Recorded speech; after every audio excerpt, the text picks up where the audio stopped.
반갑습니다. 오늘도 성장하는 모임을 하는 동네 언니입니다. 빠르게 실패하는 모임 35기가 벌써 2회차 모임이 되었습니다.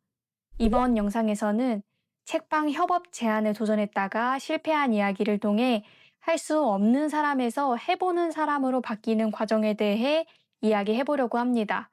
오늘 영상을 통해서 여러분들도 용기를 얻었으면 좋겠습니다. 바로 영상 시작하도록 하겠습니다. 이 빠르게 실패하는 모임도 벌써 35기 2회차 모임이 되었는데 어느 기수에나 열심히 달리는 모습을 보여드렸지만 이번 기수 같은 경우에는 제가 실질적으로 일감을 따오는 모습을 보여드리려고 하다 보니까 꾸준하게 한 가지 일을 반복하는 모습을 보여드렸다면 이번엔 도전하고 실패하는 과정을 조금 더 역동적으로 보여드리는 과정이었으리라고 생각이 들어요.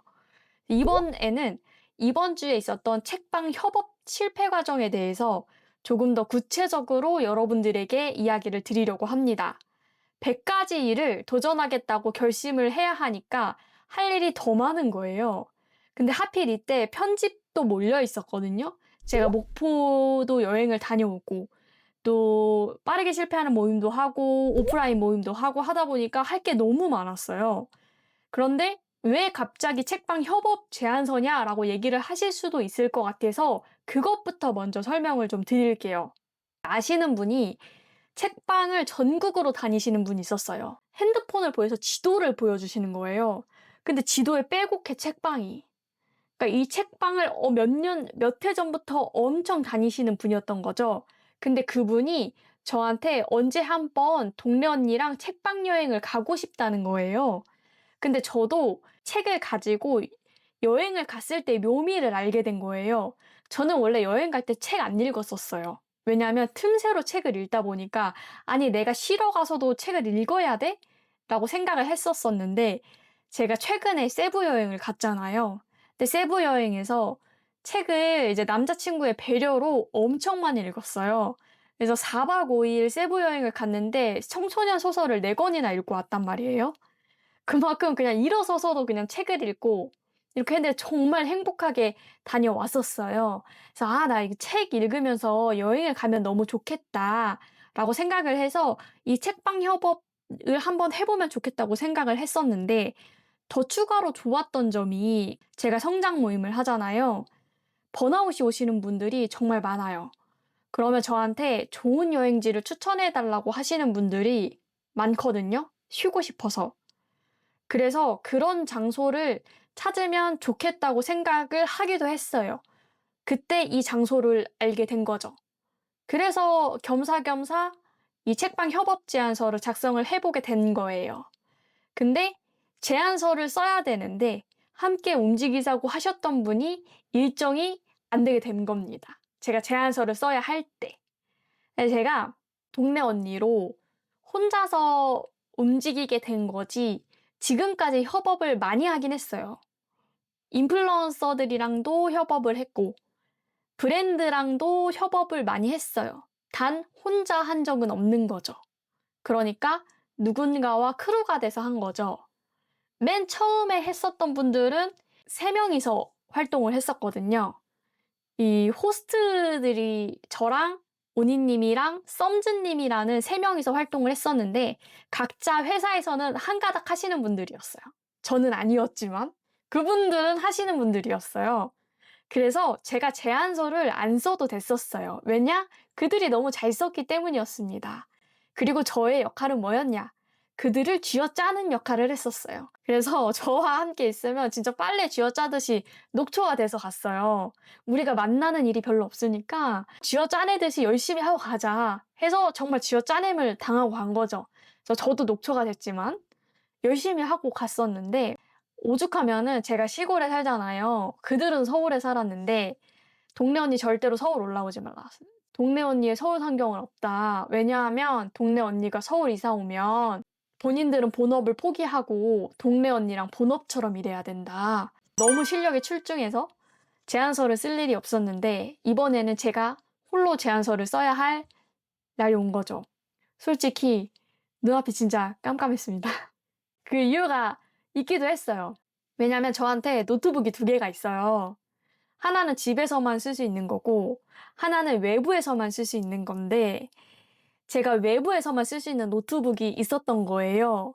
근데 그때 제안서를 만들 수 있는 시간적인 여유가 외부에서밖에 안 됐던 거죠. 그 행사나 협찬이나 협업을 하기 위해 저장해 놓은 제안서가 저한테 하나도 없었어요. 아예 무해 상태였던 거죠.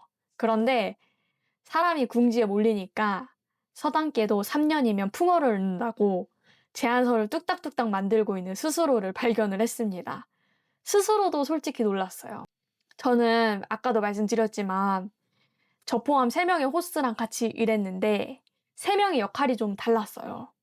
썸즈님이라는 분은 대중화를 정말 잘 시키는 분이었어요. 그분이 제가 있었던 취미 플랫폼의 자기계발 탑에 있으셨던 분이었었는데 일반화를 너무 잘 시키는 분이었어서 그분이 큰 틀을 짜는 역할을 주로 담당을 했었고 제가 그분이 큰 틀을 짜놓으면 콘텐츠를 세부적으로 채우는 역할을 많이 했었어요. 디테일을 넣는 역할을 했었고 오니님은 그 사이에 부족한 부분을 메꾸는 역할을 하는 엄마의 역할이었어요. 그리고 협찬이나 외부 인원들과의 세일즈를 담당을 했단 말이에요. 그러다 보니까 오니님이 제안서를 쓸 때 항상 이렇게 얘기를 했어요. 나 잠깐 썸즈로 빙의를 했다가 다시 돌아올게 하면서 제안서를 썼단 말이에요. 왜냐하면 서로의 사고회로를 빌려서 썼을 때 잘하니까. 그들은 마케터였고 저는 아니었으니까 사고회로를 빌려서 그 흐름대로 제안서를 써보는 거죠. 근데 제가 혼자서 제안서를 쓰다가 나 잠깐 온이로 빙의를 해야겠다 하고서 혼자서 막 빙의를 하다가 집중을 하고 있더라고요.